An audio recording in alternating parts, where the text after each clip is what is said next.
Mahigit 1 centavo per kilowatt hour na bawas singil sa kuryente, ipatutupad ng Meralco ngayong Mayo. Dating Iloilo City Mayor Jed Patrick Mabilog, itinalagang Undersecretary for Public Safety ng DILG.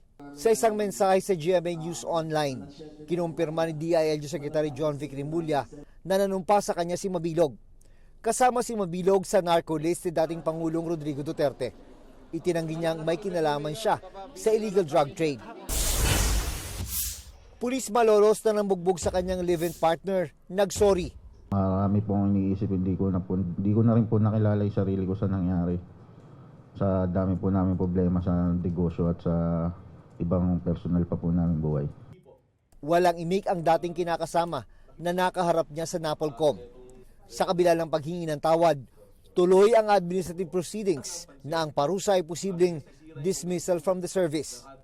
Nasa restrictive custody pa rin ng PNP ang pulis na may kinakaharap ding reklamong kriminal.